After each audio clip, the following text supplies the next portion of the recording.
WBEV, streaming online at dailydodge.com. It is time now for today's community comment. Here's your host, Craig Warmbold. Well, thank you very much, and good afternoon. On Community Comment today, we begin the first of two planned conversations with the candidates for Dodge County Sheriff. On the program today, we want to welcome into the conversation Dodge County Sheriff Dale Schmidt. Thank you very much for joining us today. Thank you. Always a pleasure. Want to go through a few things here before we get started. We want to kind of run through the format. We're doing a one-on-one format as part of this. There is one debate planned between Sheriff Schmidt and the incumbent Jim Ketchum, and perhaps a second one as well that we're waiting on confirmation for. So this is an opportunity to sit down with them in a one-on-one format and kind of discuss some of the issues. Both interviews are basically going to be slated for weekdays here. We have not gotten a final date for Jim Ketchum. We are speaking with him right now about that. But we do plan on having that on a weekday here at 12:35. We're going to talk to the candidates about the same topics, though the questions may vary slightly in the way that they are asked. Both candidates will be allotted the same time, though if one candidate has shorter responses, as a result, they might be on the air a little bit shorter.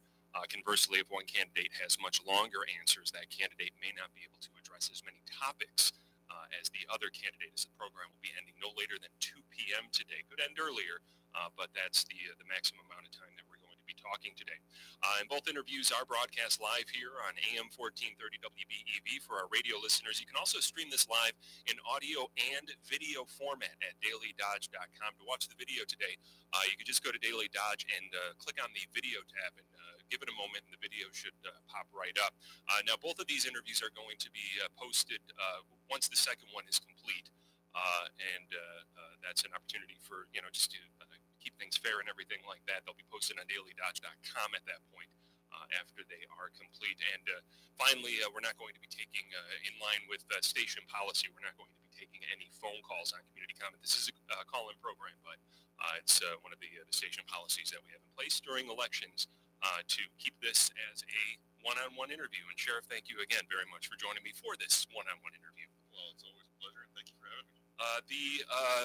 The first place that we're starting is just an introduction for yourself, if you would, your background information. Tell us a little bit about the organizations you're affiliated with, your work history, elected history, that type of thing. Sure. Well, I'd be remiss if I didn't start with the most important thing in my life, which would have been yesterday. It would have been the 7th anniversary of my wife and I. We had a great day with the kids. Went down to Madison and went mini golfing, which was very exciting. But 7 years of happy wedded bliss with my wife, and we have two beautiful children, Colin and Cassandra. You may know my wife. She's also active in the community. She's a financial representative for Modern Woodmen of America, and so she's heavily involved, as am I, with many of the things. I'll talk about those in a few minutes. My parents, Jeff and Gloria Schmidt, are from Waupun. My dad's a machinist. My mom is a teacher in Waupun. Grandparents, really born and raised in Beaver Dam. My grandparents, Arlo and Marge Schmidt, both passed away, and Edwin and Shirley Krause, all of them from Beaver Dam have all passed away, but resided here. We are members at St. John's Lutheran Church in Juneau. Caitlin attends there. She'll be starting 4K coming up here shortly, and as the new school year is almost upon us already, and we have to start talking about school safety. I'm also was given the opportunity to be the Church League softball commissioner for our traveling church league, which is from here down to Lake Mills, Jefferson, Madison area. So we have about 10 teams in that this year. It's a big responsibility for Wednesday nights for us. And softball really is my #1 hobby that I love. And I hit the batting cages yesterday on our anniversary. But she was there with me, so it was okay. Lifelong Brewer fan, Packer fan. And in fact, that's how my wife hooked me. She got me to front row seats to a Brewer game and free tickets to the Packer game right after we started dating. So that's how she got me. My family, as I spoke a little bit about earlier, is heavily involved in volunteering and really involved in the community. I am a Beaver Dam Rotarian and have been for several years. As part of that, I've worked the Rotary stand out at the fairgrounds every year, volunteering 16 hours of my time to go out and raise money so that we as Rotarians can live that motto of service above self and give back to the community. As part of that also, I was a member of the 2016-17 Leadership Beaver Dam class, and I brought forward the idea to bring Christmas lights to Swan Park. You may have seen them last year. And brought that into Rotary. And as the chair of the service organization or service project portion of the club, that became my responsibility as well. And so now we're looking this year to make Rotary Lights, is what it's going to be called, bigger and better than it was last year. And so that's my responsibility as a chair, but we've got a great committee around me. We've got about 10 people, where we only had about 3 main members last year. We brought in a great group of people from the community. Additionally, I'm a board member on the Greater Watertown Community Health Foundation.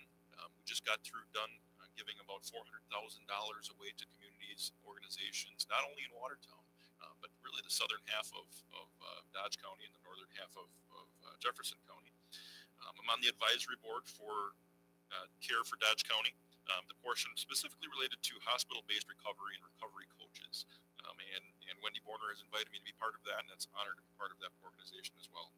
Talked about my wife. She's obviously very involved in the community as well. She's a board member for Transitions Homeless Shelter, and regularly makes charitable donations to the community through her business, Modern Woodman. And most people keep saying to me, "You're doing the right things, Cassie. I see you everywhere." And so we both enjoy getting out in the community and doing those fun things and opportunities that we have. And those are just a few examples of the volunteer work that we have. Getting on to myself as a law enforcement officer and my qualifications. I've been a law enforcement officer since 2000. In September of 2000, I started working for the Village of Winneconne Police Department. Since then, I've worked for a number of different agencies on a part-time basis and full-time basis, including the Town of Winneconne Police Department, the Fond du Lac County Sheriff's Office, the Greene County Sheriff's Office. I helped out with the Horicon Police Department when they were running short staff. I began my career with the Dodge County Sheriff's Office in May of 2004. In 2012, I was promoted to patrol sergeant, where I supervised all 3 patrol shifts. And then in 2014, I was elected in the primary, and then again, overwhelmingly won in the general election in a write-in campaign that was launched against me. I've served as Dodge County Sheriff since January 5th of 2015. I am a nationally certified drug recognition expert. There's only about 150 of us in the state of Wisconsin, of all the law enforcement officers. The most difficult training I've ever gone to. Glad I did it. Never want to do it again, because it was very intense, but very beneficial in being able to help with this opioid epidemic that we've got going on. I'm also a field sobriety test instructor and an adjunct instructor for Fox Valley Technical College. They hired me on a little over a year ago to be an instructor in their law enforcement recruit academy. As part of the Badger State Sheriff's Association, which I'm a member of, they also have viewed me as a leader, and they've appointed me to their legislative committee, working closely with the legislators in Madison to work on legislative changes related to law enforcement. I'm on the Training and Standards Patrol Advisory Committee, making changes for those recruit academies. I'm on the Crime Information Bureau Time Committee, and then as part of that, was selected by the association to represent Wisconsin nationally at the FBI CJIS, Criminal Justice Information System Advisory Board, which meets a couple times a year, and that's a very, very high honor for me to be named as part of that. And then just a couple other things that I'm a part of. I know I don't have a whole lot of time on my plate here. Until 2 o'clock. But even outside of work, I'm always busy. I've always got something going on. I'm the chair of Dodge County's Crime Prevention Funding Board, which you can still get your application in right now for those grant opportunities that are out there. Just go to our website. I'm also on the Criminal Justice Collaborating Committee, the Land Information Council of Dodge County, the Dodge County Record Retention Policy Board, and there's other boards and committees that I just don't want to bore you with the details of, because there's just a lot of things that I'm involved with, just trying to make Dodge County a great place. Why are you seeking another term? Well, for those of you that know me, know that I have a passion for not only law enforcement, but for my community. When I took that oath to serve, I didn't do it just to work 6 to 2, 8 to 4, whatever shift might be, 8 hours a day. I took it knowing that I was going to be a 24/7, 365-day-a-year sheriff, and I have been. Um, Certainly, I try to take some time for my family and make them a priority. But as sheriff, I'm elected to be here and be the sheriff when I need to be there. Um, my family will tell you that my dedication and loyalty to the people of Dodge County keeps me constantly um, available, ready to leave my family if at a moment's notice. And I think the public has seen that in some of our major incidents that have come up. I've been very responsive to get out there. Above that, I work all hours of the day. Um, Typically, the sheriff will work Monday through Friday, 8 to 4, which are my normal business hours. But have you ever had a sheriff that has gone out on every New Year's and worked third shift with the guys patrolling? I've done that each year since I've been sheriff. I go out when we have those major interdiction efforts. When we had issues on the south side of Beaver Dam with a lot of the drug and violence that was going on, and we put together an initiative, I was out there working with them.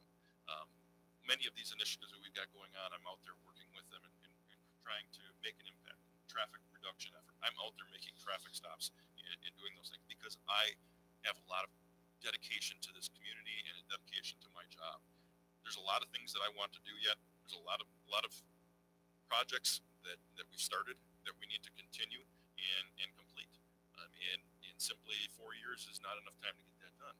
4 years really gets the organization moving in the right direction. And now we need to complete some of those projects. Some of those projects that may not necessarily be popular with all the staff, but things that need to be made for the good of the community. And eventually, hopefully, we can bring that staff around to understand the big picture. And that's what I'm pushing for. Furthermore, one last thing here. I have 2 children who I think the world of, and I know everybody thinks the world of their children. And they're the driving force of why I'm doing what I'm doing to make Dodge County a better place. Dodge County, it needs to be safe. It needs to be someplace where my children and everybody's children can grow up, and parents can know that they can allow their kids to go and do things without fear of crime, fear of their children being injured or hurt or victimized. And while we can't stop everything, it's my job, and I take it very seriously. And those that know me know I'm very genuine about this. I want to make sure that this was a better place for everybody to live, work, and visit. Tell me about the issues, the specific issues, and we're going to cover a lot of topics today, but what do you see as the big issues in this election? Well, I've been silent on this issue for the first month or so of this campaign, and I've been working very hard to maintain a very positive campaign, and trying to talk about the accomplishments we've had, the goals that we have for the future, and after listening to a lot of the attacks that have come towards me, really been the biggest issue that seems to be my opponent has brought to the table is me, and talking about me and trying to throw things at the wall and hope things stick. With that being said, I do need to address some issues that have come out or that have not come out that people need to be aware of. I have 2 issues that we need to talk about. Number 1, who my opponent really is, and number 2 is why is he really running for sheriff? And I think those are the 2 questions people really need to focus in on. Number 1, who is my opponent? In 2012, I found myself sitting in his office. In 2012, you recall that there were applications being given to the governor's office for the appointment of sheriff. And I asked him, what is it, or are you planning to apply for this job? I was trying to figure out what the future was going to hold for me as an employee. And it was very, to me, and I'll never forget his response. And so much so that I can even quote it almost to the word. He said, I am a Democrat, and as Dodge County is a Republican county, I will never be elected as sheriff. Additionally, it's also a fact, and he has recently come out and acknowledged this, that he signed the Governor Walker petition. And that can be verified, and I verify the recall. Now, some people might say, is that really an issue, being Republican or Democrat? And really, as sheriff, you need to be able to uphold the law. What I take issue with is that he is a Democrat. Everybody at the office knows he's a Democrat. There has never been any secret about that. But on day 1 of your campaign, you come out and put on your campaign registration statement that you're a Republican when you've never been on the part of the Republican Party, always claimed to be a Democrat. To me, that's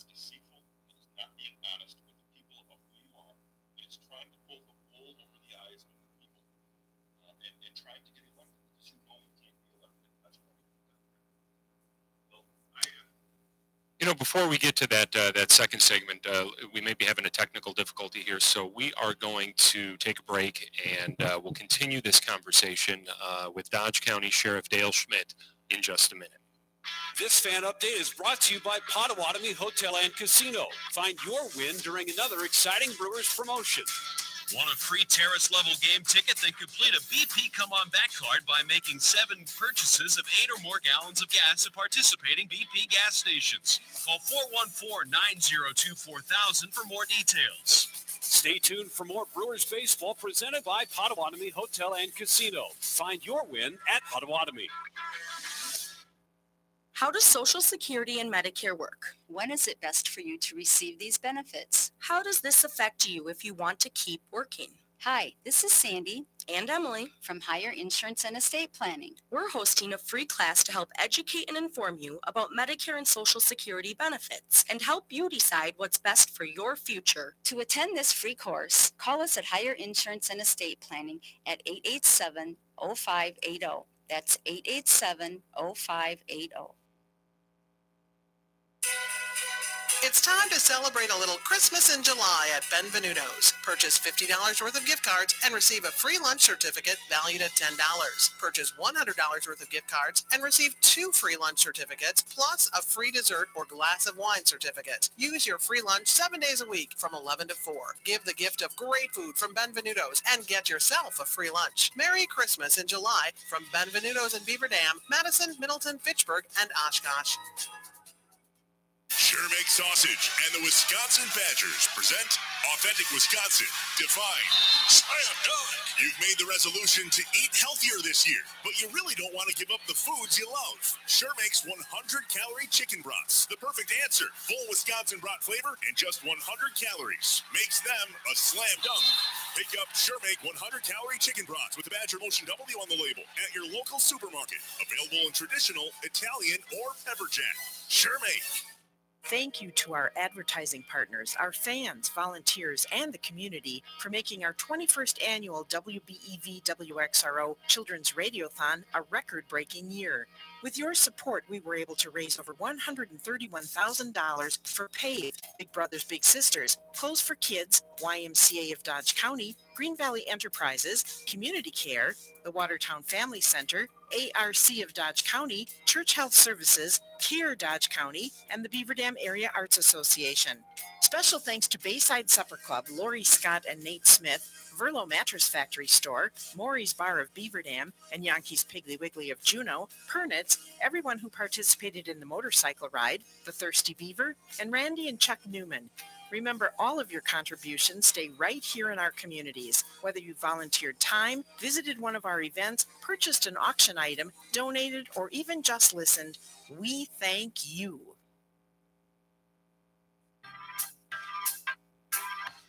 It's summertime, everyone. This is Dr. Jen from Chiropractic USA, and I want to help you. One of the saddest things I hear is that people no longer do certain activities they love because of their back or some other physical problem. That just breaks my heart. Nobody should have to quit riding their motorcycle because their hands go numb, or stop bowling or golfing because of back pain or neck pain, or not be able to pick up their children or grandchildren because of the strain in their rotator cuff or shoulders. I've been serving the greater Dodge County area for over 20 years, and I've seen many patients in my office begin regular chiropractic care because of back pain or some other problem. And before long, they are feeling so much better that they are able to resume the activities they love. Pain itself is not a disease, but it's a warning sign that something else is wrong. So even if the pain goes away, the problem might still remain. And if it's in your spine, I will find it. Let's get you back to doing what you love. You might not think you need a chiropractor, but your spine does. For optimal health, I'm Dr. Jen.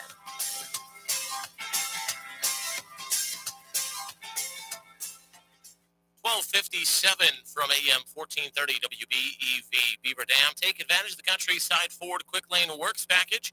Oil change, tire rotation, and free inspection. Just $39.95. No appointment necessary. Available Monday through Saturday. And remember to stop in for an AC check. Countryside Ford, 330 Transit Road, Columbus. Time for more of today's community comment. Here again is your host, Greg Warmbold. And our guest is Dodge County Sheriff Dale Schmidt. He is the incumbent candidate in the primary race for sheriff in Dodge County. That'll be the determining race as both candidates are running on the Republican ballot in August. for the 4-year seat. We did have, you're just joining us, we had some technical difficulties in that last segment with our guest's microphone, and we do apologize for that. We're going to go back and pick it up at that point in the question and not penalize you for the time that we may not be, have been on the air. If we have to go a couple minutes past 2 o'clock, we will certainly accommodate that. We left off talking about 2 issues that you had. You said one was about who your opponent really is, and the other is about why he's really running for sheriff. If you would start at the top of that. Sure. And I'm very flexible, and we'll get right through this. No problem with technical difficulties. They happen.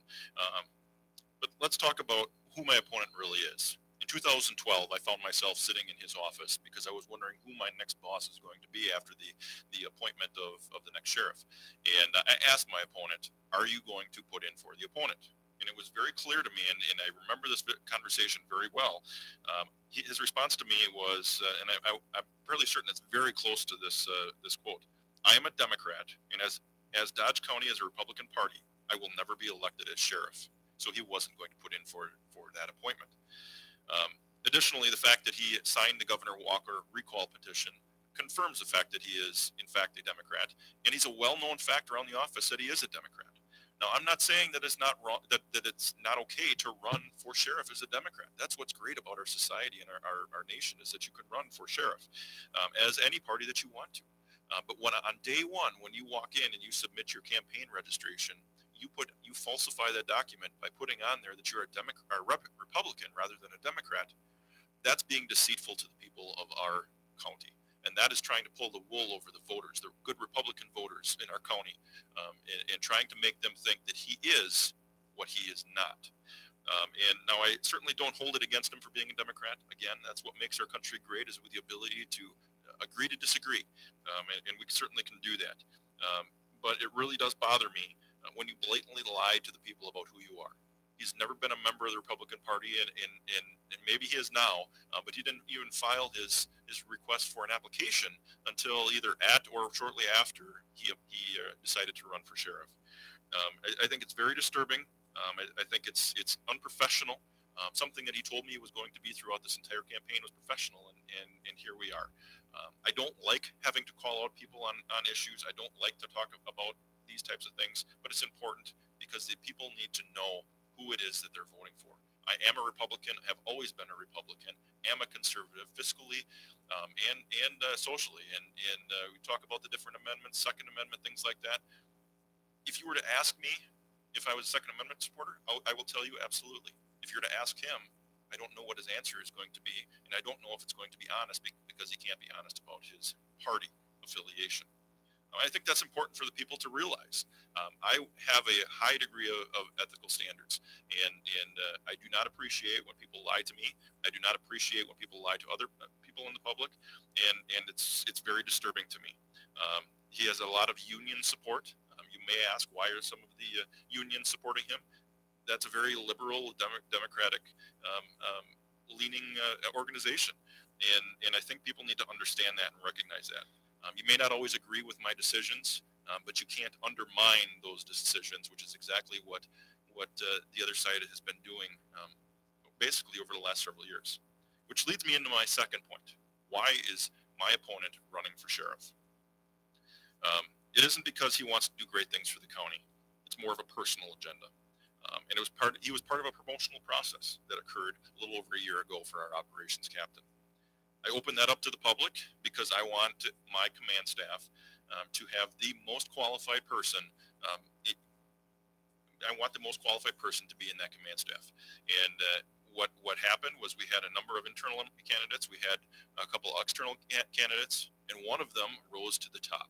One of those candidates, who is now our chief deputy, he was that good that he was promoted after that to chief deputy.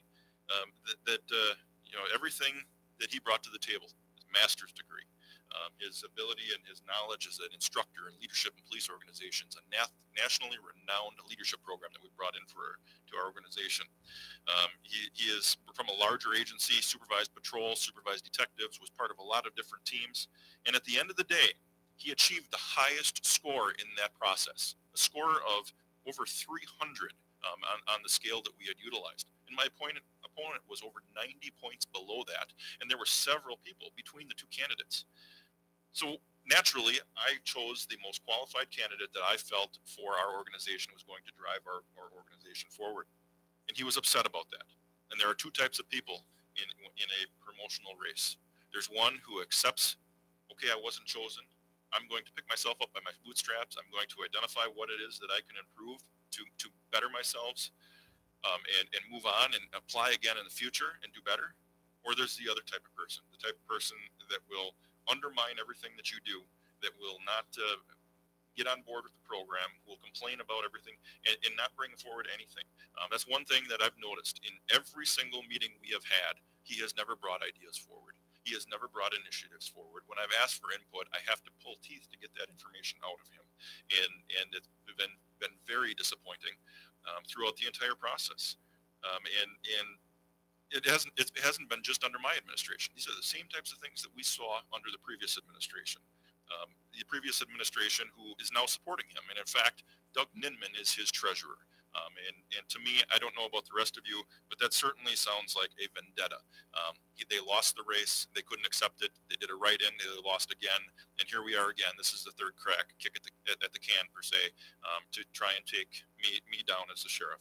I think those two issues are very important. I think the fact that the union comes out and says that my opponent is the mole inside of administration, something that has been said by our union, those things all question what are the motivations here. I like the employees. I like working with the employees. I support the employees. But unfortunately, my opponent has undermined me to the employees and made them think that I don't. I give a lot of support to the employees. I work every year to try and garner raises for our employees. I've done that every single year, and we've accomplished that. Our correction officers have received three or four increases over the last 3 years that I have advocated for. Advocated for it again today. Advocated for other additional raises today. We put out things in the news media. We put out things to the county board. We do a lot of different things to raise awareness of the great things the employees do for us. And in a recent post that I posted about sex trafficking, I give a lot of credit to my staff for the work they have done in this Christopher Childs case, which I'm sure we'll get into a little bit later. I worked very hard for the people, and to have somebody undermine everything that we try to do, and I mean just about everything that we do is undermined by my opponent. It has been. It makes it very difficult to have positive change in an organization. You seem to be critical of your opponent for throwing his hat on the ring because he disagreed with a personnel decision on your part, which it seems like that would be his right as an American to run for election because he disagrees with your decision to with the person that you decided to go to. If this were, if that were the actual motivation on his part. I'm not saying that's not his right as an American. I just want people to understand what the real reason is and not any of this other fluff that's been thrown out there. This is the real reason. I hired somebody that was much more qualified than he was. He didn't appreciate that. And within days, he was out telling people because he didn't get the job, he was going to run for election. He can do that. That's fine. I just want people to understand what is the real motivation here. Is the motivation here to protect the people, to do a good job as a sheriff, or is the motivation a personal one? Let's talk about some of the issues that'll be coming up in this election, starting with a topic that will be addressed tonight by the county board. So when next we have an opportunity to discuss this with your opponent, hopefully this will already be a done decision by the county board. The decision has not been made. It's on the county board agenda for this evening. Excuse me. I'm talking about the possible closing of the old jail, outdated jail. It's got some issues that I'm sure you'll speak to, and the possible construction of new pods for the newer jail to accommodate some of the contract inmates from Immigration and Customs Enforcement and the state marshals, the U.S. Marshal's office. The money from those has been a source of revenue for the county for many years. What is your position on both of these topics? And maybe we should start with the first one first, and that's the closing of the old jail. I was the, excuse me, I was the one that wanted to close J-Pod in 2015. I put it on the capital improvement plan in 2015 so that we could start this conversation and get this ball moving. J-Pod needs to close. I don't think there's anybody that disagrees with that. we moved forward and we did some studies. I know that there was comments made by my opponent that there was a study done in 2014. There was a couple emails that I'm aware of that never came to my attention. But at the end of the day, I put it on the capital improvement plan because I knew day one that we couldn't continue to operate that facility as it was. And I fully support closing it. My concern is making sure that we close it at the right time. Our maintenance director has told me he has no problem keeping that facility functioning and working as long as we need it to. He just needs to know how long it's going to be. That was his request. And that was spun into, we need to get this closed because the maintenance director can't keep this open very much longer. He made the statement, I can keep it open 2 years, 3 years, 5 years, 10 years. I just need to have a time so I can budget for maintenance of that facility. That facility is very similar to how it has been since it opened in 1950, I believe 59, forget the exact year. But not a whole lot of changes taken place in that facility. In fact, the county board, right as I began my office, authorized the expenditures of funds to upgrade our security electronics in the jail. And I told them we weren't going to spend money in JPOD on security electronics when we need to close that building. And why would we spend hundreds of $1,000s to upgrade the facilities if we're going to close the building? So I agree. Let's close it, but let's do so at a time frame that makes sense.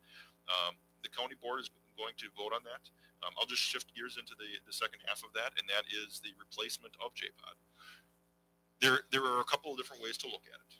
Certainly, if you replace JPOD, there is an expenditure. And we've given a couple different options, one of which is not being discussed by my opponent or anybody. We gave an option of 1 pod or 2 pods. The single pod would be $13 million to replace it. I understand that's a lot of money. I know that's a lot of money. The other option is about $21 million, and I also understand that's a lot of money.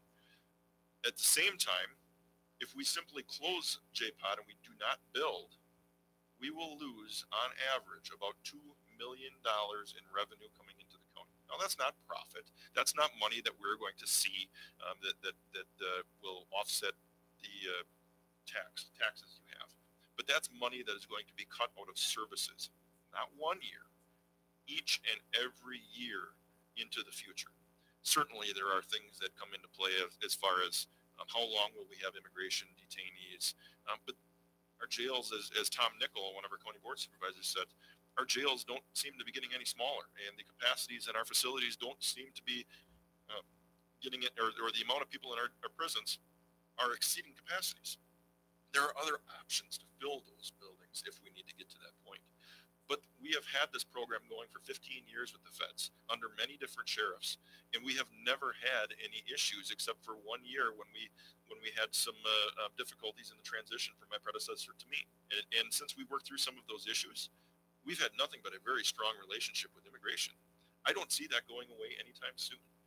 The population that we have in the United States is not diminishing, and these immigration detainees that we have, the vast majority of them are criminal aliens.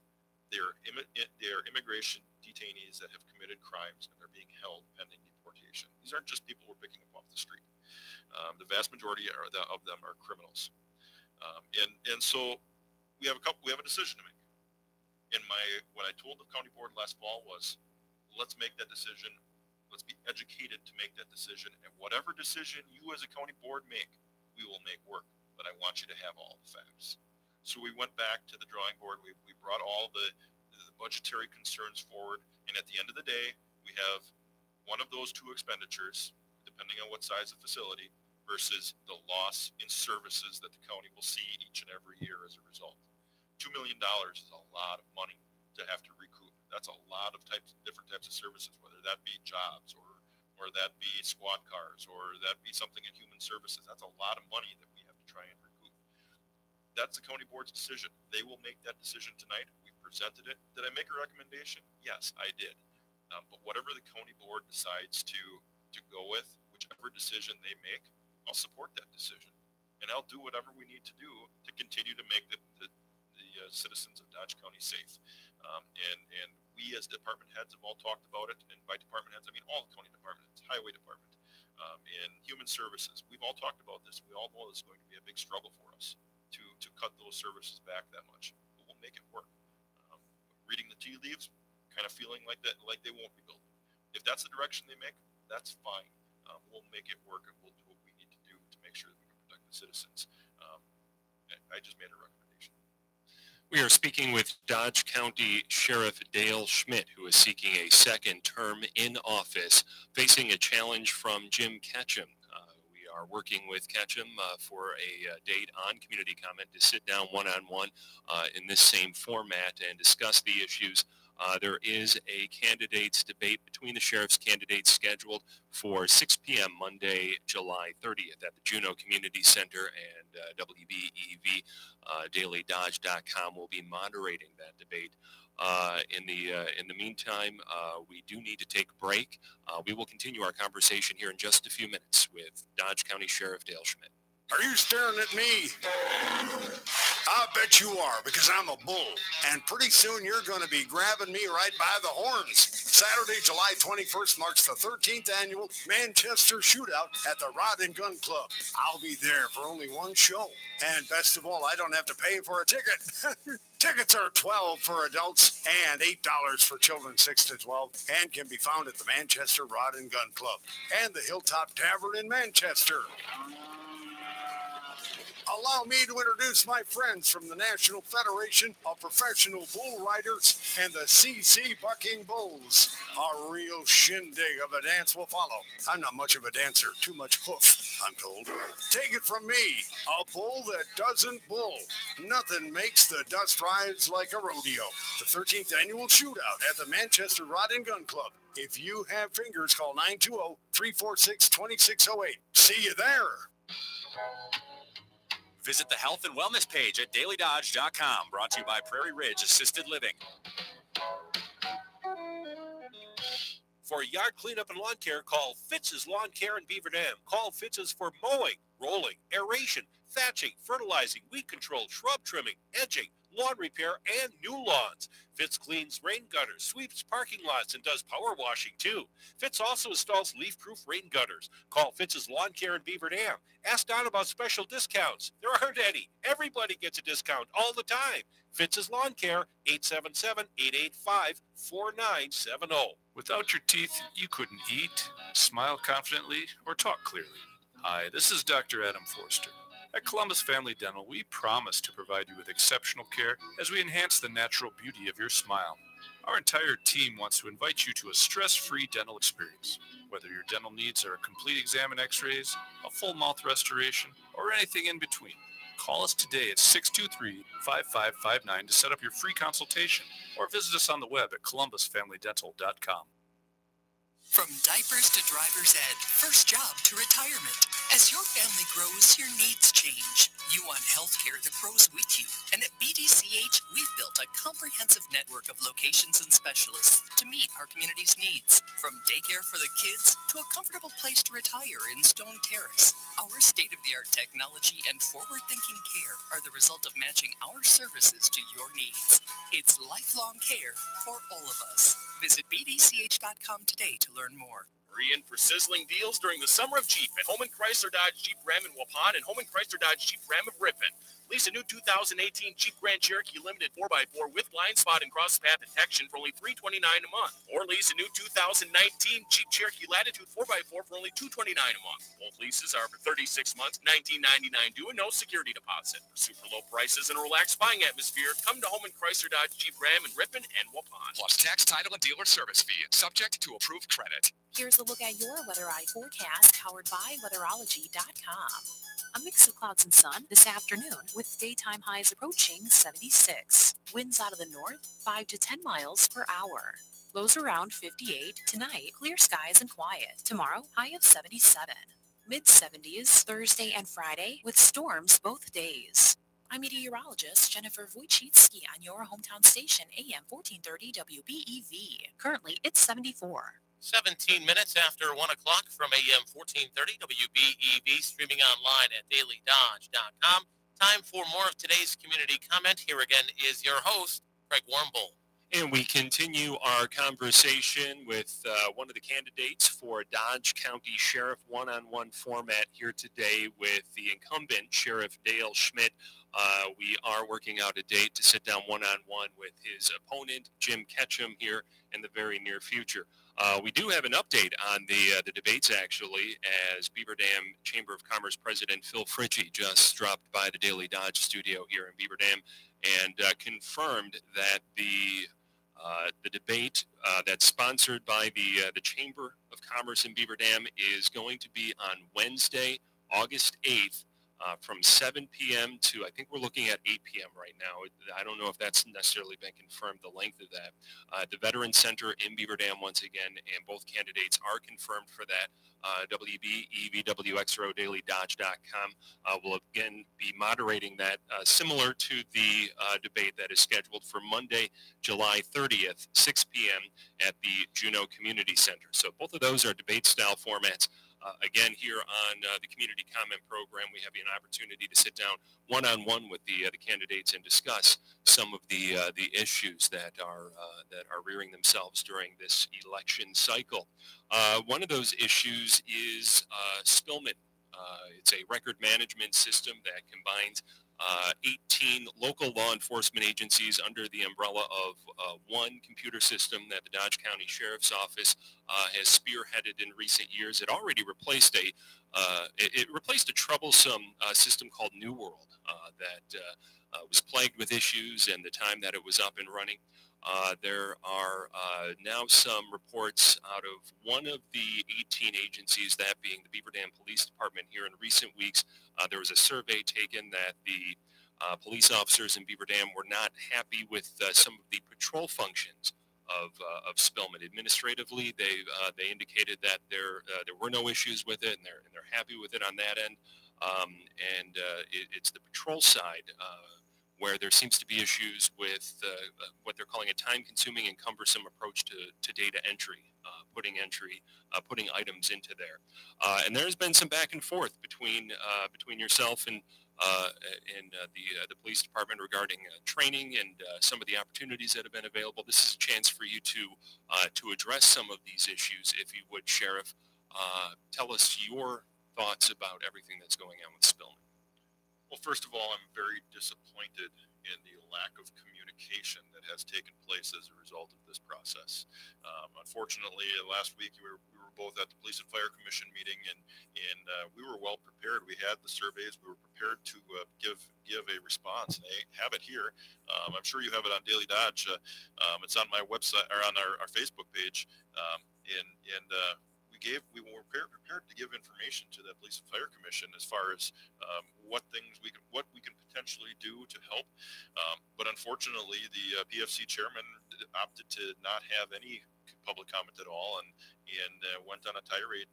Really, just it looked to be a very political tirade, just targeted at me. And it's unfortunate that we couldn't have that conversation. In fact, I asked the police chief to have a meeting, and he told me that we couldn't have that meeting until he got authorization from the PFC and the city attorney to do that. Well, how can we communicate and resolve these issues if we can't meet and communicate about them? Just to go back a little bit, I've offered to the Beaver Dam Police Department since early 2015 to have them be part of this communication or this project, from what we were going to do about New World to RFP, the request for proposals, to having demonstrations, to going on site visits to other agencies, to the build process. And I had virtually no feedback or no participation from the police department whatsoever for several months. And once we got into the build process, it was like pulling teeth to get them to be there. And it was obviously didn't want to be there. It was very disappointing because we had to replace this. It was a New World system, was plagued, it was failing. As you recall, 4 years ago, the union came out and was very strong that we had a very difficult problem with our records management system, in that just stability-wise, it would crash. It was not useful. There was a lot of employees very upset about that system.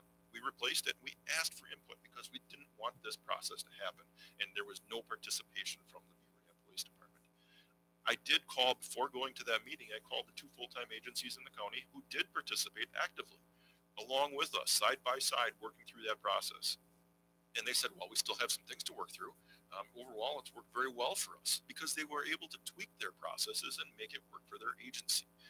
Unfortunately, many of the officers either didn't complete the training or didn't even start the training that was online and offered, or there was training that was offered above and beyond, even into the spring of this year, that we showed up at their police department and nobody would come to the trainings or said that we didn't need that training.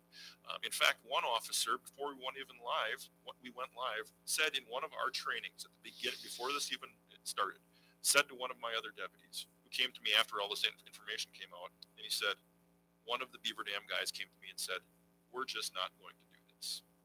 Which from the get-go leads me to believe that there was no interest in changing, no interest in even trying to make this work. And it really is upsetting that that would happen. Now, since that meeting, I have reached out to the Beaver Dam chief, told him I still open to communications. I sent an email to the city attorney, and just yesterday afternoon finally received a response from her. And she said, let's set up some dates so we can communicate. The issues here are not with the system. It's simply how they work with the system. And they don't need to do everything out on the street that they're doing out on the street. They can set it up exactly like they had it before with the older system that they had before. They didn't have New World, they had something different. They can set it up the same way to do the same type of processes. But we need to just sit down and work with them so that when they're out on the street, they save the information that they need to save, which doesn't take long. And then they can go back to their offices and do their reports just like they always used to. And those aren't processes that we need to work through at the sheriff's office, but we're willing to do that. We're willing to sit down and help them make those changes. We did at our office. We changed the processes after several months to make it work for us, and we still have some things we need to continue to work on and tweak. We still have some processes that we need to work with Spillman on. We acknowledge that, but it's a computer system that certainly no computer system is ever perfect, never will be. But the issues that we have with Spillman are not program related or stability related. They are user preference related and how we are going to use that system. And it just boils down to we need to work together, communicate, and find some alternative ways of using it. There are 180 agencies in the state of Wisconsin that use Spillman. There are 32 other sheriff's offices that use Spillman. And for one agency to come forward and say it's not working for them, okay, but that's fine, it's not working for you. Let's find out why. Let's talk about it rather than close that conversation down like what was done last week at the PFC meeting and not allow for that conversation to take place. That's very short-sighted, and we're not doing a service to the citizens by doing that. And the very first thing to break down in any kind of incident or anything else is communication. If you can't talk, you can't communicate, you're not going to get anywhere. So just to clarify the position of what is meant by processes, are you saying that Beaver Dam needs to put in place processes that personnel will manually have to put some data entry processes into place, or are you talking about processes from a software perspective that different software components need to be put in place? We have some of both. We have some that there are some processes that we can certainly do. In fact, one of the biggest complaints is that they can't run a driver's license or a vehicle license plate number and then automatically have that driver automatically run. And they're saying that it takes a lot of time to happen. Well, I did it the other day. I was on a traffic stop, and in fact, I did it a couple times, and it took me about 10 seconds to run both the vehicle license plate and the driver based off of the hyperlinks and things that we have in place. And that gives me 2 responses in 10 seconds. Is that a little bit longer than what we had before? Yes, but we have an update coming that hopefully will resolve that and make that easier and make it a little bit quicker. It'll save a few seconds off there, but it's not going to make it instantaneous. The time system won't allow for that from the state. There are some reporting things. They don't need to be doing all of their reports out in the field. They always needed to do reports. They always needed to put this information in. Always needed to. Most of this stuff is automatically populated.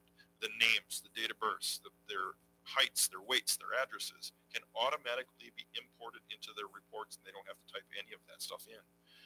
It's just when they're doing them. They don't want to be doing them when they're out on the street, when they're out working directly with the citizens. That's fine. There's a save button. You save it, you go back later and you do that, just like they used to do. We just need to work out those processes so that they can make it work.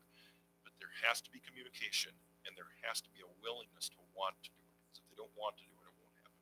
So that was the complaint, that they were being distracted because of data entry but it was also the amount of time that's being spent on data entry. Would that not just be the same amount of time that's spent back at the station then, putting those data entry matters in, even if they don't do it necessarily while they're in their squad car? That same amount of data entry that had to be done before. It's no different than what they had to do before. They're complaining about doing it in the field. They still had to do reports. If they want to do it the old-fashioned way and they want to print everything out and hand it to their secretaries to have them imported, they can do that. If they want to do those processes, they certainly can do that. If they want to make it the same way they did it, there's nothing wrong with doing it the same way they did it. However, it is going to be more cumbersome to do those things because Spillman has the ability to automatically dump all of that information from your driving record right into their reports. And it's just a matter of knowing how to do it. I found it interesting that a part-time officer from the town of Beaver Dam was able to very easily book in an inmate when a Beaver Dam officer had difficulty with it. Is that a training issue? Is that a willingness to want to work with it issue? I don't know what it is. But a part-timer is able to do something that a full-timer couldn't do. That doesn't really jive to me. I have a real hard time figuring that out. There are some things here. This is very politically motivated from behind the scenes. There has been a push there, and they're using this as a tool to try and attack me. And rather than try and work with us to come up with the solutions like 180 other agencies in the state of Wisconsin are doing, I think we just need to work together and get through it and put all its politics aside. How do you work through it? What do you propose? What would this look like? An opportunity for these two departments to come together? What would it take? Well, I've already got it ready to go. I've got one of my communications sergeants, my communications lieutenant, who's the director of the project, one of my administrative support specialists, ready to go, one of my patrol deputies, who's very good at it. And when he read the survey, and I won't mention his name, he was furious because he couldn't understand why they were having the issues that they were having, and it just drove him nuts. But I'm willing to send these people over so that they can sit down and hash through these procedural processes to make things easier for them, to make their jobs more efficient, so that they're not burying their head in the computer when they're out in the field. They don't need to be doing that. We just need to tweak the processes, and they have to be willing to accept that help. Dodge County Sheriff Dale Schmidt, the incumbent candidate in the race for Dodge County Sheriff, seeking a second term, facing a challenge from Jim Ketchum. We're working out a community comment date here going forward.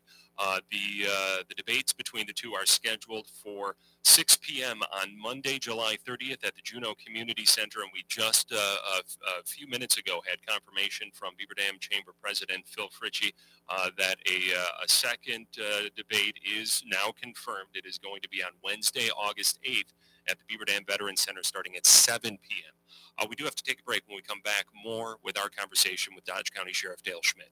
Are you looking for a part-time job that values family? Become a school bus driver at Lamers Bus Lines, and your family will save on daycare costs by bringing your kids or grandkids on the bus with you. Plus, find out how you can earn up to $1,100 in new hire bonuses.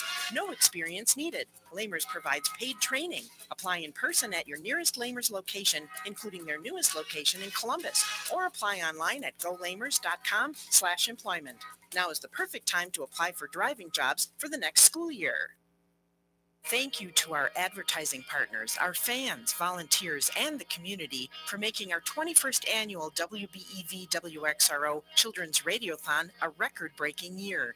With your support, we were able to raise over $131,000 for PAVE, Big Brothers Big Sisters, Clothes for Kids, YMCA of Dodge County, Green Valley Enterprises, Community Care, the Watertown Family Center, ARC of Dodge County, Church Health Services, CARE Dodge County, and the Beaver Dam Area Arts Association.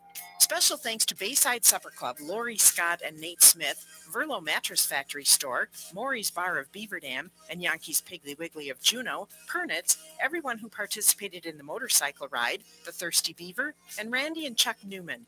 Remember, all of your contributions stay right here in our communities. Whether you volunteered time, visited one of our events, purchased an auction item, donated, or even just listened, we thank you. How does Social Security and Medicare work? When is it best for you to receive these benefits? How does this affect you if you want to keep working? Hi, this is Sandy. and Emily from Higher Insurance and Estate Planning. We're hosting a free class to help educate and inform you about Medicare and Social Security benefits and help you decide what's best for your future. To attend this free course, call us at Higher Insurance and Estate Planning at 887-0580. That's 887-0580. Are you staring at me? I bet you are, because I'm a bull. And pretty soon you're going to be grabbing me right by the horns. Saturday, July 21st marks the 13th annual Manchester Shootout at the Rod and Gun Club. I'll be there for only one show. And best of all, I don't have to pay for a ticket. Tickets are $12 for adults and $8 for children 6 to 12 and can be found at the Manchester Rod and Gun Club and the Hilltop Tavern in Manchester. Allow me to introduce my friends from the National Federation of Professional Bull Riders and the CC Bucking Bulls. A real shindig of a dance will follow. I'm not much of a dancer, too much hoof, I'm told. Take it from me, a bull that doesn't bull. Nothing makes the dust rise like a rodeo. The 13th annual shootout at the Manchester Rod and Gun Club. If you have fingers, call 920-346-2608. See you there. Here's a look at your Weather Eye forecast, powered by weatherology.com. A mix of clouds and sun this afternoon, with daytime highs approaching 76. Winds out of the north, 5 to 10 miles per hour. Lows around 58 tonight. Clear skies and quiet. Tomorrow, high of 77. Mid-70s Thursday and Friday, with storms both days. I'm meteorologist Jennifer Wojcicki on your hometown station, AM 1430 WBEV. Currently, it's 74. 25 minutes, make that 26 minutes in front of 2 o'clock from AM 1430 WBEV. Streaming online at dailydodge.com. Time for more of today's community comment. Here again is your host, Craig Warmbull. And we are looking at the contested race for Dodge County Sheriff in the August primary between two Republicans. There is no Democrat on the ballot, so the decision, barring a write-in campaign, would be decided about a month from now, the second Tuesday in August. Dodge County Sheriff Dale Schmidt, the incumbent, being challenged by a lieutenant with the Dodge County Sheriff's Office, Jim Ketchum. We're working with Ketchum to get a date on community comment here to sit down in a similar one-on-one format and talk about these same issues. In the meantime, both gentlemen will be at debates scheduled for Monday, July 30th at 6 p.m. at the Juneau Community Center, and Wednesday, August 8th at the Veterans Center at 7 p.m. That's the Beaver Dam Veterans Center. And WBEV, WXRODailyDodge.com will be bringing you both of those debates online and in terrestrial radio form, most likely on AM 1430 WBEV, online at dailydodge.com, and we will be moderating that. We are not sponsoring those events. We are simply moderating them. I did not want to give that impression. We're continuing looking at some of the issues in the 2018 election here in the sheriff's race, and certainly one of the big topics of conversation around the county has been I would say the revelation that there has been alleged cases of prostitution at two Dodge County area strip clubs. Federal human trafficking charges have been handed down against one individual from Hartford, and a lot of scrutiny has been placed on these two places of businesses, which has resulted in some demerit point ordinances being passed in communities. There has been no charges filed against any of the owners or operators against any of those clubs. I want to make that clear. But it has led to a lot of conversations about sex trafficking, human trafficking in our communities. Your thoughts about this very serious topic? Well, I heard many times earlier in my career the phrase prostitution is a victimless crime come out of the mouth of administrators, and that never sat well with me. It didn't sit well with me as a law enforcement officer. It didn't sit well with me as a Christian or human being. And I know that these things are going on in these clubs, and even outside of the clubs, and we need to take action. In early 2015, I went to one of my detectives, and that I know is very passionate about these types of cases, especially after receiving complaints from citizens in the area of prostitution taking place in these areas. And I said, I want you to go to a human trafficking training. so that you can bring this education back to our staff, and so that we can effectively work with whoever we need to work with to arrest these individuals. She went to that training, and shortly after began launching investigations into this type of activity. We've made a couple of arrests. One of them turned out to be more of a weapons arrest that is still pending. The other one is Christopher Child's arrest that came from the federal authorities. We work closely with the FBI. We work closely with the Hartford Police Department. And my staff and their staff did a fantastic job of putting this case together, and they continue to work on it. And we are not done.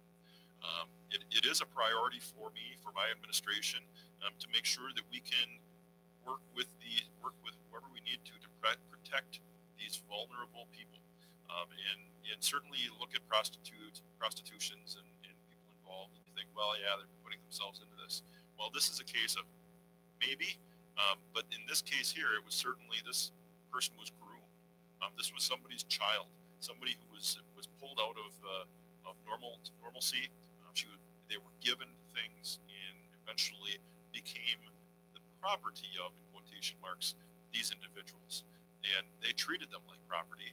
And Mr. Childs, allegedly, along with other individuals that I know are doing this, take advantage of these women, and men can be victims as well. But they put them in horrible positions. They tell them, you must go into these clubs, you must dance, you must perform sexual acts, and it's through threats of violence, threats of intimidation, and sometimes even acts of violence that these things are going on, and they are not victimless crimes. We need to work very hard, and we are working very hard to investigate these crimes and bring to light a problem that has been going on for a long time under those eras of prostitution. Prostitution is a victimless crime. It's not, never has been, and we need to work hard to protect these people, protect our citizens from becoming involved in this. And so I have worked very closely with the town boards, the chairmans, especially of the town of Lebanon, and we worked to get a merit point system put in place down in Lebanon to handle that club. I'm working with Kleiman right now to see about putting something into place down there. I know Juneau is in the process of doing that. I've sent them a letter encouraging them to continue that process. And I encourage all municipalities to look at the merit point systems so that they can have a better control over those factors surrounding these places with alcohol. And if somebody isn't going to call 911 after a shooting that occurs, they need to be held responsible. If somebody is going to have prostitution occurring inside their facility, they need to be held accountable. And those liquor license ordinances are a way to do that. I've also worked closely with Senator Fitzgerald, with Representative Bourne. We put together several meetings and forums, one of which took place in Kleiman, one with Representative Jagler down in Watertown, in hopes that we can bring more awareness to these topics, and so that we can have these municipalities and get our state and local governments on the same page so that we can affect change, because we need to protect our community. We need to protect our young women or young men from becoming involved in these types of activities, because it is a despicable crime and immoral in our community, and we need to work together as a community to attack these problems. I'm not saying business. I'm against business. Certainly not. I have no problem with establishments that sell liquor. Taverns do a great job. It's an entertainment source. We just need to be responsible with those entertainment sources. So that's my stance on it. We are going to continue to battle it. We are going to continue to find or make efforts and strides towards ending this violent prostitution trade that's going on in those clubs and outside of them. Let's talk a little bit about the problems with opiate drugs in our communities. This, kind of like sex trafficking, has been an issue for some time, but really reared its head in recent years. What efforts are being undertaken by the Dodge County Sheriff's Office to address this issue, and what's your message for the public going forward as far as what you would do as sheriff to curtail this problem? Well, I think you could probably say that you and I have talked about this issue probably more than most. We've talked about it on this program. I've talked about it in the media. There's a three-pronged approach that I put into place when I took office and will continue. And first of all is treatment. Treatment is so important because we have a revolving door of these individuals. They gets sick with these overdose addictions, and as a result, they commit crimes, they come into the jail, they get out, they go back, the same people, they commit more crimes, come into the jail, and they never get better. We need to intervene at some point and get these people to get better. Not saying they shouldn't be held responsible for what they've done, but we need to all at the same time get them better. So we've worked closely with Health and Human Services. Becky Bell at Health and Human Services and I are very good friends. We work very closely together to come up with proactive solutions. That's our goal for next year, is to be more proactive as far as trying to prevent these things from happening before they happen, both in this realm and in the realm of mental health. We're both working together on several different committees, including the TAD, or now turned into the Drug Treatment Court and Impaired Driving Courts. We're on the Criminal Justice Collaborating Commission as the oversight committee for that, and we've been making good changes. I've attended some of these graduation ceremonies for these individuals that have gone through these programs, and they come up and they thank me afterwards. I had one of the caseworkers who works with these impaired driving courts or the drug courts come up to me and say, Sheriff Schmidt has been so supportive. I've never been a fan of law enforcement, but the sheriff has shown that he is dedicated to helping make us better, get us better. Yeah, we made mistakes, and we needed to account for those, but make them better. And she's told me that many times. Other projects that I get involved with, I talked earlier about being part of CARE and the recovery coaching program over there. As part of the Greater Watertown Area Health Foundation, we work on trying to look upstream at the root causes of the issues so that we can correct them and get these people out of these situations before they become addicted. And just been a huge advocate of getting treatment, bringing in, working with Alaris. Ran in with Michael over at Alaris a couple weeks ago, and he thanked me for all the support I gave him and trying to bring him to the community, because our government can't do everything. We have to have private industry here to help with it. Our human resources are overtaxed. They can't help everybody that comes in. So we have to have other resources here. We need to continue that. 4 years ago, we didn't have those resources like we do today. And we need to continue working on that, and I'm going to continue advocating for those individuals. Education.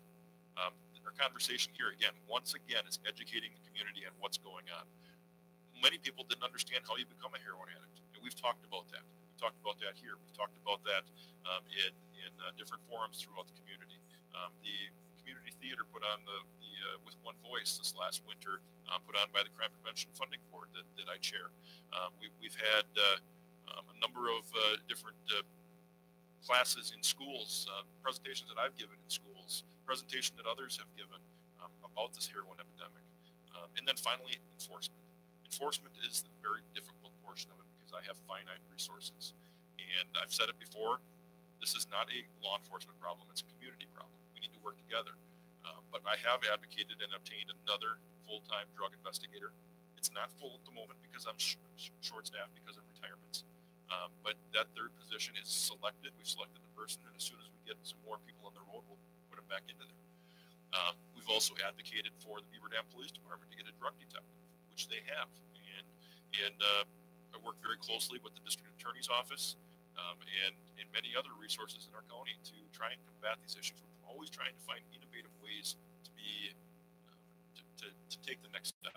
But I think we can look back at the enforcement we have accomplished. Mr. Adam Amaris down in Reeseville was arrested for the large amounts of cocaine. Lucretia Lightfoot was arrested here in Beaver Dam for large amounts of heroin, and the 5 people working together there. That was great collaboration with the City of Beaver Dam Police Department, our drug task force, and taking them down. And the other one, the Marx Brothers, bringing large amounts of methamphetamine into the county. Those are 3 huge cases in taking down dealers that we've done over the last 4 years. And there have been others, not as big as those, but those are 3 highlighted enforcement areas. We're going to continue doing those things, continue our efforts, continue working together with our partner agencies in the county to bring more resources to the table so we can continue to combat these drug dealers, while at the same time trying to work with the users to get them treatment and help. The Dodge County area experienced a spike in traffic fatalities in 2017. There were 21 recorded, which was above the 5-year average and above previous years. When you look back at 2017, do you feel that there are things that could have been done at the Dodge County Sheriff's Department as an agency to help address some of those numbers, to help maybe have prevented some of those incidents? And what plan do you have going forward to try to keep those numbers as low as they possibly can be? We are always working to try and have the presence. Unfortunately, I have almost 900 square miles of Dodge County to patrol. And just as recently as last week, we had the one fatality or the double fatality down in just north of Waterloo, right on the edge of the county line. That probably was within a quarter mile of being in Jefferson County. And so it's very difficult to patrol all those areas, but that can't be our excuse. We need to continue to do better. Certainly we look back at the past, we've had years that have been as high as 25 or more fatalities in a year, and they do fluctuate. Last year we had a trend of people not stopping at stop signs. So what we did was we put out, we had our deputies get out there and work on traffic enforcement. At the same time, they're saying, hey, we're working on these burglaries at the same time, so our resources were taxed. So what we did is we came up with an initiative to try and curb some of these fatalities. And while we certainly want to be able to stop them all, it's a difficult thing to do. But we put together a traffic crash reduction strategy, and that was to get additional deputies out on the road, but not so much even additional deputies, but targeting certain areas, targeting high traffic areas. You probably saw the traffic enforcement signs around the county last winter. Unfortunately, we used them so much that they started falling apart, and we were in the process of trying to get a grant to pay for additional ones, which are coming here shortly. You'll see a lot more of those signs again. You're going to continue to see those traffic enforcement efforts ramp up again. We're going to kind of do phase 2 here shortly of getting back out there and another education of the public and the media of, hey, you got to slow down. This year, it seems to be the trend, not so much of speeding or stop signs, but this year is high amounts of alcohol. And while these crashes are still under investigation, the vast majority of them seem to be high alcohol causation. And so we still need to have those OWI enforcements. But we're working on those traffic areas. We're at 6 this year. That's still 6 too many. We're only 4 a week ago. But we need to continue to put our efforts out there. The thing about these efforts is we will never know the crashes that we prevent. We will never know the fatalities that we prevent by being out there. All we can ever gauge is how many we actually have. And so I'm confident that our efforts have made an impact. I've had people tell me that our efforts have made an impact, and they've told me that I've slowed down several miles an hour because of what you have done. And so my whole staff is to take responsibility for some of those positive comments because they've seen them out and about. Let's talk about you as a department head for just a minute. How would you describe your leadership style? My leadership style it varies depending on the situation that we're in. I am not one who likes to micromanage what goes on in our agency. However, there are decisions that do need to be made by my staff that from time to time we need to give out direction. Without direction, you have people moving around without any really end game. So we do have to give direction more on a large scale. I talked about leadership a lot in the last campaign. We need to make sure that we work together as a team. Teamwork is part of our core values. Teamwork is something that we are working very hard to accomplish. And as part of that, we're trying to get everybody on the same page, all of our leaders on the same page through a program called Leadership in Police Organizations. Leadership in Police Organizations, or LPO, is a national, international association of chiefs of police initiative, also supported by the Wisconsin Department of Justice Training and Standards Division. A leadership course that is meant to bring an agency together and put them on the same page. When you put together a football team, you play off of one playbook. You don't have multiple different playbooks. When you're putting together a leadership team, you have one playbook, so you're all on the same page. And so we've fostered a relationship with the Department of Justice, and they have allowed us to host a class here in Dodge County, getting a lot of our people together on that same page. And my chief deputy is one of those trainers, which is great to have it in-house because it saves us a lot of money. Unfortunately, something that I have noted is that every initiative that we try to push out has been undermined by certain people in my organization, including my opponent, because they don't want or don't see the value. In fact, when we tell everybody that they're going and we go to him and ask him if he will go to the training, he refuses or puts it off. And one thing I've learned is that when you are in a position of authority or in a leadership position, is you never stop learning. When you feel like you've been in an organization long enough that you know everything there is to know, then it probably isn't. It's probably time to think about moving on. If you're not going to improve your skills, improve your knowledge, improve your capabilities, then you're doing everybody a disservice. And it's very disheartening that my opponent has refused to do this. We want to get everybody on the same page. I think it would be very beneficial for him. We all have faults. I'm not perfect. I saw things when I went through this class. In fact, I was the first one to go through the class and brought it back to the agency and said, this is something we need to do. I saw the value of it, but unfortunately, my opponent doesn't see that value. Would rather resort back to the good old boys of a system of, well, we'll promote people that we like and have a popularity contest rather than making decisions based on qualifications. Who's the most qualified, not necessarily who's been here the longest. So my leadership style is we need to work together as a team. We need to get past some of those hurdles. We need to build leaders in our organization. It's dispersed leadership. It shouldn't be me making all the decisions. It needs to be dispersed through the entire organization because I've got 200 employees. Face it, I can't make all those decisions. I need everybody in my organization to work together towards a common goal. And if we have people going in another direction, that's not beneficial for the direction the ship is going.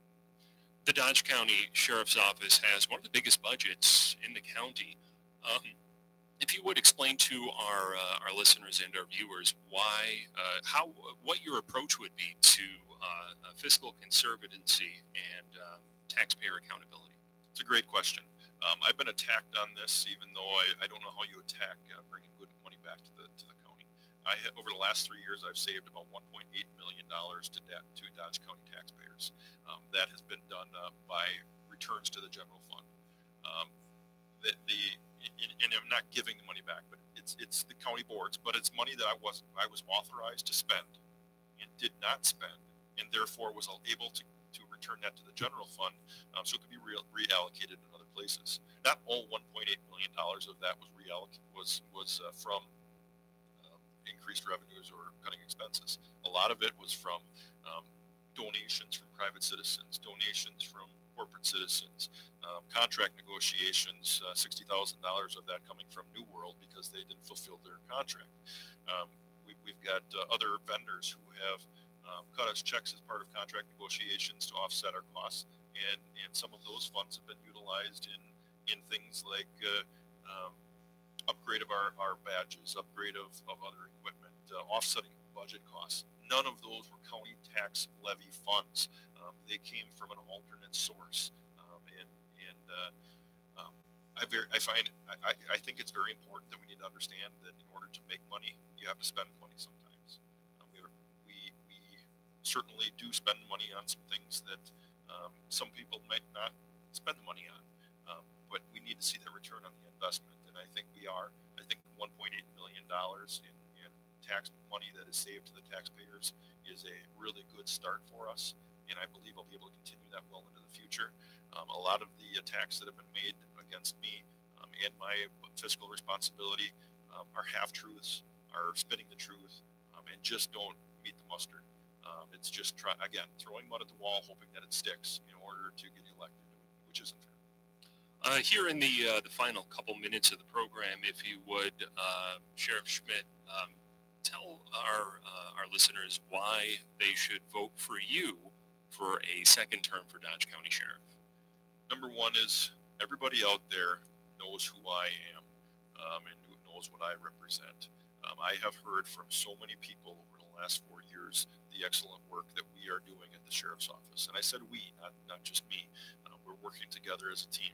While we do have a portion that is undermining some of the things we're trying to do, the vast majority of our deputies, officers, and other employees are doing a fantastic job. Dispatch is a fantastic group of men and women in there, and just do a fantastic job of answering calls for service. And so much credit needs to go to all of my employees, which I do on a regular basis, even though that's another thing that I'm being attacked for. I regularly recognize my employees, even at the annual awards banquet that we have with the Chiefs Association. They give me a hard time because I always have way too many, is what they say. So I find it disingenuous to say that I'm not supporting my employees. You know that I'm out here working for you. You know that I'm dedicated, I'm genuine. I get out in the community. Again, look at at Swan Park. I didn't have to do any of that at Swan Park for the Christmas lights, but it's something I wanted to do for our community. You will see that from me. You're going to get that from me. Take a look at who the true Republican is in this race. Republicans, you're the ones that are primarily voting out there. There are going to be Democrats that vote in this one, and that's fine. But remember, I'm the one that is the true Republican. I didn't lie about who I actually am.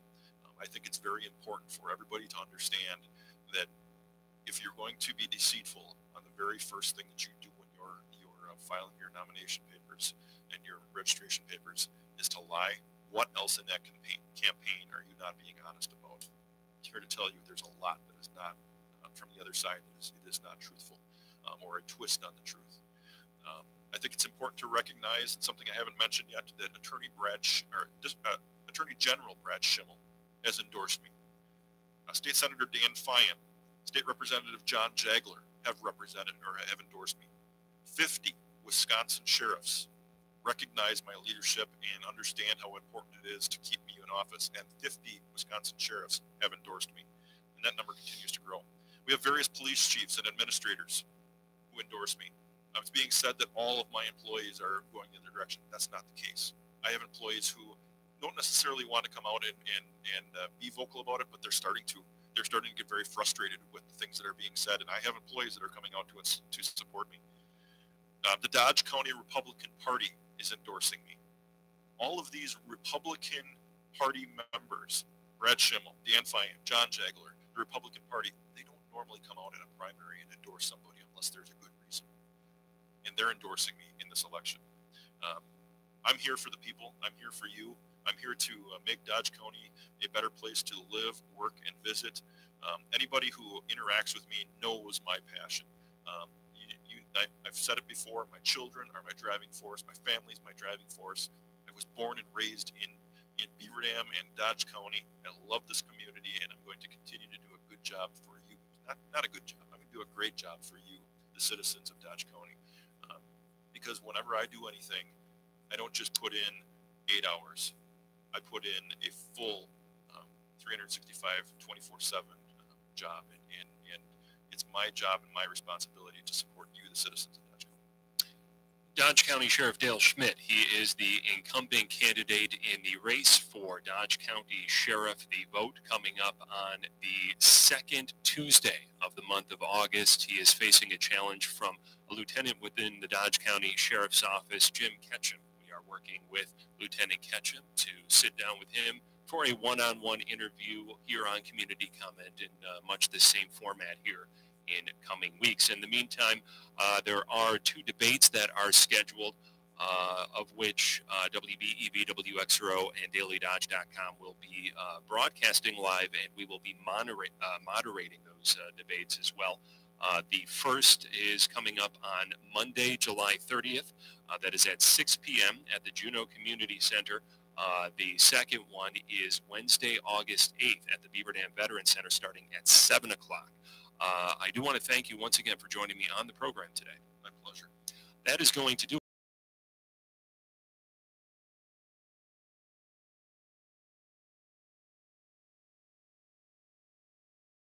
change, tire rotation, and free inspection, $39.95. No appointment necessary. Available Monday through Saturday at Kenwood.